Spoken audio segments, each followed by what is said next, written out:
Hello everyone. अस्सलाम वालेकुम दोस्तों, कैसे हैं आप सब लोग। उम्मीद है कि आप सब लोग ಖುಷ್ ಹೋಂಗೆ। ನಮಸ್ತೆ ಸ್ನೇಹಿತರೆ, ಎಲ್ಲರೂ ಹೇಗಿದ್ದೀರಾ? ಎಲ್ಲರೂ ಸಂತೋಷವಾಗಿದ್ದೀರಾ ಅಂತ ಹೇಳ್ಬಿಟ್ಟು ಅನ್ಕೋತೀನಿ। आज मैं आपको बनाकर बता रही हूँ मुजफ्फर। इसको मुतंजन भी कहते हैं। इसके लिए हमें चाहिए दूध। चावल को मैंने आधा घंटा पहले भिगो लिया है ताकि जल्दी से गल जाए। यहाँ पर मैंने जीरे का सांबा भी बोलते हैं इसको, सुद्धा चावल भी बोलते हैं, उस चावल को लिया है। खोवा, शक्कर, पिस्ता, काजू, बादाम, घी, दालचीनी, लौंग और इलायची। ಸ್ನೇಹಿತರೆ, ನಾನಿವತ್ತು ನಿಮಗೆ ಅಕ್ಕಿ ಪಾಯಸವನ್ನು ಮಾಡಿ ತೋರಿಸ್ತಾ ಇದ್ದೀನಿ। ಇದಕ್ಕೆ ನಮಗೆ ಬೇಕಾಗಿರುವಂತಹ ಸಾಮಗ್ರಿಗಳೆಂದರೆ ಹಾಲು, ಅಕ್ಕಿಯನ್ನು ನಾನು ಅರ್ಧ ಗಂಟೆ ನೆನೆಸ್ಕೊಂಡಿದ್ದೀನಿ ಬೇಗ ಬೇಯಲಿ ಅಂತೇಳ್ಬಿಟ್ಟು। ನಾನಿಲ್ಲಿ ಗಮ್ಸಾಲೆ ಅಕ್ಕಿಯನ್ನು ತಗೊಂಡಿದ್ದೀನಿ। ಖೋವಾ, ಸಕ್ಕರೆ, ಪಿಸ್ತಾ, ಗೋಡಂಬಿ, ಬಾದಾಮಿ, ತುಪ್ಪ, ಚಕ್ಕೆ, लवंगा, ಏಲಕ್ಕಿ। ಗ್ಯಾಸ್ ಜಲಾಕರ್ हम एक पतीले को रख लेंगे। ಗ್ಯಾಸನ್ನು ಉರಿಸಿ ನಾವು ಒಂದು ಪಾತ್ರೆಯನ್ನು ಇಟ್ಕೊಳ್ಳೋಣ। पतीला गरम हो गया है। अब इसमें हम दूध डालेंगे। पात्रे बिसियाಗಿದೆ। ಇವಾಗ ನಾವು ಅದರಲ್ಲಿ ಹಾಲನ್ನು ಹಾಕೋಣ।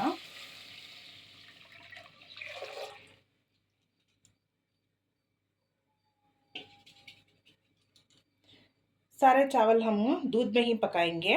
ಅಕ್ಕಿ ಎಲ್ಲವನ್ನು ನಾವು ಹಾಲಿನಲ್ಲಿಯೇ ಬೇಯಿಸಬೇಕು। ಹಾಲು ಕುದಿದ ನಂತರ ಅಕ್ಕಿಯನ್ನು ಹಾಕೋಣ। दूध उबलने पर चावल को डालेंगे।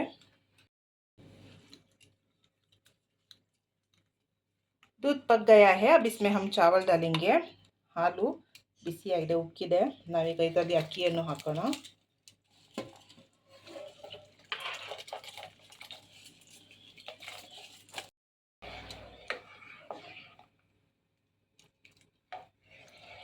अब हम थोड़ी देर के लिए ये पकने तक ढक कर छोड़ देंगे। ಅಕ್ಕಿ ಬೇಯೋ ತನಕ ನಾವು ಇದನ್ನು ಮುಚ್ಚಳ ಮುಚ್ಚಿಬಿಟ್ಟು ಬಿಡೋಣ।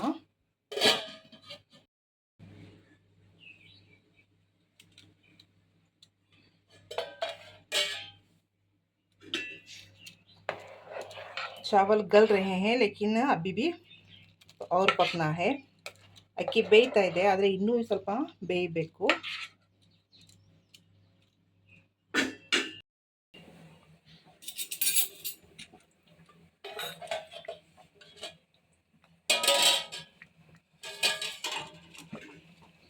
देखिए अच्छे से चावल गल गए हैं।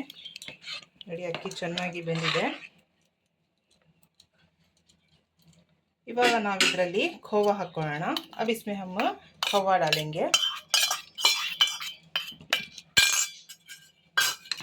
अच्छे से मिला लेंगे। ಚೆನ್ನಾಗಿ ಮಿಕ್ಸ್ ಮಾಡ್ಕೊಳ್ಳೋಣ।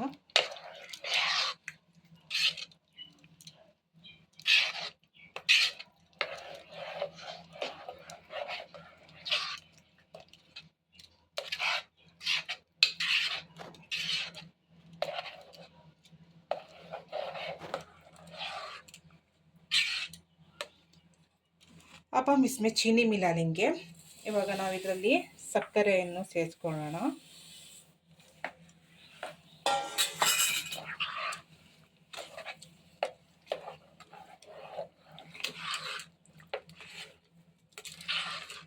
चीनी को पिघलने तक ऐसे ही हिलाते रहिए, नहीं तो ये दाग लग जाएगा।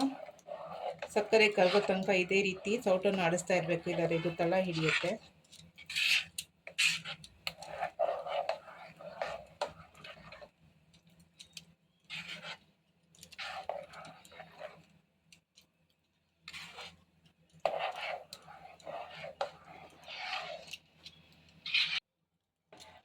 चीनी पिघल गई है। आप लोग चाहे तो इसमें वेनिला एसेंस डाल सकते हैं, रोज़ वाटर डाल सकते हैं।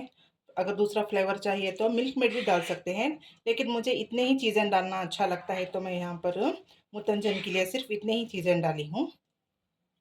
ಇದರಲ್ಲಿ ನೀವು ಬೇಕಾದರೆ ವೆನಿಲಾ ಎಸೆನ್ಸ್ ಹಾಕ್ಕೋಬೋದು, ರೋಸ್ ವಾಟರ್ ಹಾಕ್ಕೋಬೋದು, ಮಿಲ್ಕ್ ಮೇಡ್ ಹಾಕ್ಕೋಬೋದು। ನನಗೆ ಇಷ್ಟು ಐಟಮ್ಸ್ ಹಾಕಿದ್ರೇ ನನಗೆ ಇಷ್ಟ ಆಗೋದು, ಸೊ ಅದಕ್ಕೆ ಇಷ್ಟನ್ನು ಮಾತ್ರ ನಾನು ಇಲ್ಲಿ ಬಳಸಿದ್ದೀನಿ। ಇವಾಗ ನಾವು ಇದಕ್ಕೆ ಒಂದು ತುಪ್ಪದಲ್ಲಿ ಡ್ರೈ ಫ್ರೂಟ್ಸನ್ನು ಫ್ರೈ ಮಾಡಿ ಹಾಕೋಣ। अब हम इसमें ड्राई फ्रूट्स को घी में तलकर डालेंगे। गैस जलाकर कढ़ाई रख लेंगे।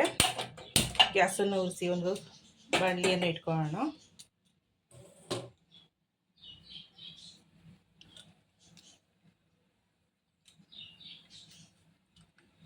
बिसी आदा नंतर तुप्पा हाक्कोळ्ळि। गरम होने पर हम यहाँ पर घी डालेंगे।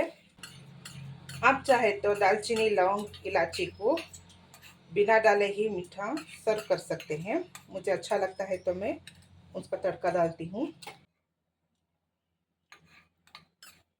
आप ड्राई फ्रूट्स को बिना घी में तले ही ऐसे ही डाल सकते हैं। मुझे घी में डालकर खाना अच्छा लगता है तो मैं घी में उसको तलकर डालती हूँ। लौंग इलायची को भी मैं घी में तलकर डालती हूँ। अगर वो भी नहीं चाहिए तो आप डायरेक्ट ऐसे ही सर्व कर सकते हैं। ನಾನು ಇಲ್ಲಿ ತುಪ್ಪದಲ್ಲಿ ಗೋಡಂಬಿ ದ್ರಾಕ್ಷಿ ಇನ್ನು ಎಲ್ಲ ಡ್ರೈ ಫ್ರೂಟ್ಸನ್ನು ಫ್ರೈ ಮಾಡಿ ಹಾಕ್ತೀನಿ ಮತ್ತು ಚಕ್ಕೆ ಲವಂಗ ಏಲಕ್ಕಿನೂ ಅದರಲ್ಲಿ ಎಣ್ಣೆಯಲ್ಲಿ ಕರೆದು ಹಾಕ್ತೀನಿ। ನಿಮಗೆ ಅದೆಲ್ಲ ಬೇಡ ಅಂದರೆ ಡೈರೆಕ್ಟು ನೀವು ಹಾಕ್ಕೋಬೋದು। ನಾನಿಲ್ಲಿ ಯಾವುದೇ ಫುಡ್ ಕಲರ್ ಯೂಸ್ ಮಾಡ್ತಾ ಇಲ್ಲ। ನಿಮಗೆ ಬೇಕಾದ್ರೆ ऑरेंज ग्रीन कलर हाकोಬೋದು। मैं यहाँ पर कोई फूड कलर भी नहीं डाल रही हूँ। आप चाहे तो उसमें हरा रंग पीला रंग यूज़ कर सकते हैं। सारे ड्राई फ्रूट्स हम एक साथ डालेंगे। फ्लेम को लो करके ही डालेंगे। ಎಲ್ಲ ಡ್ರೈ ಫ್ರೂಟ್ಸನ್ನು ಒಂದೇ ಸತಿ ನಾವು ಹಾಕೋಣ। ಹುರಿಯನ್ನು ಕಡಿಮೆ ಮಾಡಿಬಿಟ್ಟೆ ಹಾಕೋಣ।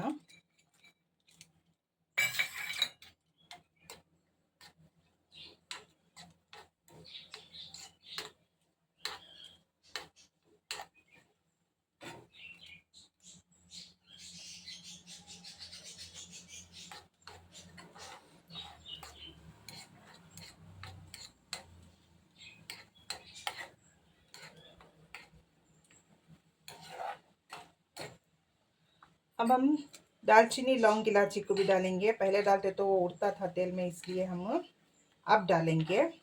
ನಾವಿಲ್ಲಿ ಚಕ್ಕೆ ಲವಂಗ ಏಲಕ್ಕಿನೂ ಹಾಕೋಣ। ಮೊದಲೇ ಹಾಕಿದ್ರೆ ಅದು ಹಾರುತ್ತೆ, ಅದಕ್ಕೆ ನಾವು ಇವಾಗ ಹಾಕೋಣ।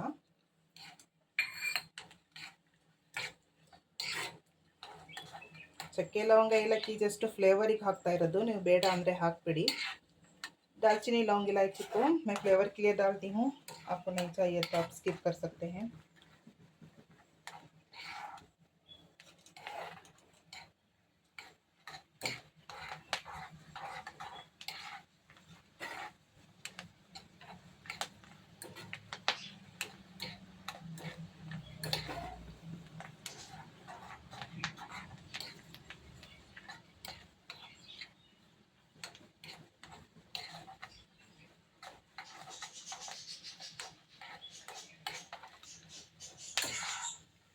लो फ्लेम में ही तलिए इसको। ಕಡಿಮೆ ಉರಿಯಲ್ಲೇ ಇದನ್ನು ಉರಿದಿ।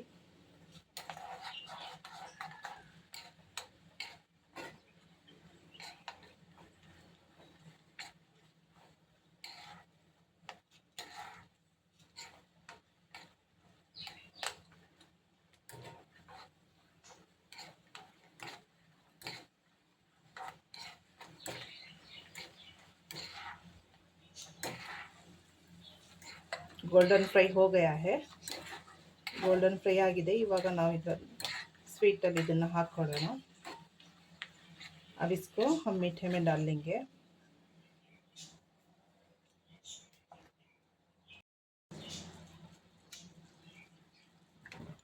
गैस को ऑफ कर लेंगे। गैसನ್ನು ಆಫ್ ಮಾಡ್ಕೊಳ್ಳೋಣ।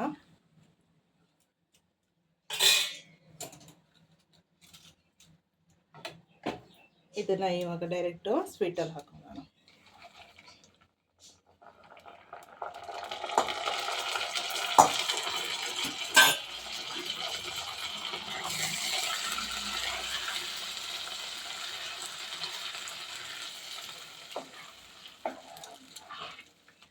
देखिए मुतंजन बनकर तैयार हो गया है। अब हम इसको सर्व कर लेंगे। ನೋಡಿ ಅಕ್ಕಿ ಪಾಯಸ ಸಿದ್ಧವಾಗಿದೆ। ಇವಾಗ ನಾವು ಇದನ್ನು ಸರ್ವ್ ಮಾಡ್ಕೊಳ್ಳೋಣ। ತಣ್ಣಗಾದ್ಮೇಲೆ ಇದು ಇನ್ನೂ ಗಟ್ಟಿ ಆಗುತ್ತೆ। ठंडा होने पर ये और घट हो जाएगा। अगर आपको पतला चाहिए तो आप इसमें दूध मिला सकते हैं। ನಿಮಗೆ ಇನ್ನೂ ಏನಾದರೂ ತೆಳು ಬೇಕು ಅಂತ ಹೇಳಿದ್ರೆ ನೀವು ಹಾಲನ್ನು ಸೇರಿಸ್ಕೋಬೋದು। ಈಗ ನೋಡಿ ಇಷ್ಟು ತೆಳು ಇದೆ। तಣ್ಣಗಾಗ್ತಾ ಆಗ್ತಾ ಇನ್ನೂ ಗಟ್ಟಿ आಗುತ್ತೆ। देखिए इतना पतला है। अब जैसे ही ये ठंडा होता जाएगा और घट होता जाएगा। तो चलिए अब हम सर्व कर लेते हैं, लेकिन ठंडा होने के बाद। ಇವಾಗ ನಾವು ತಣ್ಣಗಾದ್ಮೇಲೆ ಇದನ್ನು ಸರ್ವ್ ಮಾಡ್ಕೊಳ್ಳೋಣ। देखिए दोस्तों, मुतंजन बनकर तैयार हो गया है। आप लोग भी एक बार बनाकर ट्राई कीजिए। सब लोग तो बनाते ही हैं, इस तरह से बनाकर ट्राई कीजिए। आज का ये वीडियो मेरा आपको पसंद आया हो तो लाइक करिए, शेयर करिए, सब्सक्राइब करिए और बेल आइकन को क्लिक करना मत भूलिए। आज का ये व्लॉग मैं यहीं पर ख़त्म करती हूँ। मिलते हैं अगले व्लॉग में। अल्लाह हफीज़। ನೋಡಿ ಸ್ನೇಹಿತರೆ, ಅಕ್ಕಿ ಪಾಯಸ ಸಿದ್ಧವಾಗಿದೆ. ನೀವೊಂದ್ಸತಿ ಇದನ್ನು ಮಾಡಿ ಟ್ರೈ ಮಾಡಿ. ಎಲ್ಲರೂ ಮಾಡ್ತಾರೆ, ಆದರೆ ನಾನು ಮಾಡಿರುವಂತಹ ವಿಧಾನದಲ್ಲಿ ಒಂದ್ಸತಿ ಮಾಡಿ ನೋಡಿ ನೀವು. ಇವತ್ತಿನ ಈ ವಿಡಿಯೋ ನಿಮಗೆ ಇಷ್ಟವಾದರೆ ಲೈಕ್ ಮಾಡಿ, ಶೇರ್ ಮಾಡಿ, ಸಬ್ಸ್ಕ್ರೈಬ್ ಮಾಡಿ ಮತ್ತು ಬೆಲ್ ಐಕನನ್ನು ಕ್ಲಿಕ್ ಮಾಡೋದನ್ನು ಮರಿಬೇಡಿ. ಇವತ್ತಿನ ಈ ವ್ಲಾಗನ್ನು ನಾನು ಇಲ್ಲೇ ಮುಗಿಸ್ತಾ ಇದ್ದೀನಿ. ಸಿಗೋಣ ಮುಂದಿನ ವ್ಲಾಗಿನಲ್ಲಿ. ಧನ್ಯವಾದಗಳು ಸ್ನೇಹಿತರೆ. Bye bye. Take care everyone.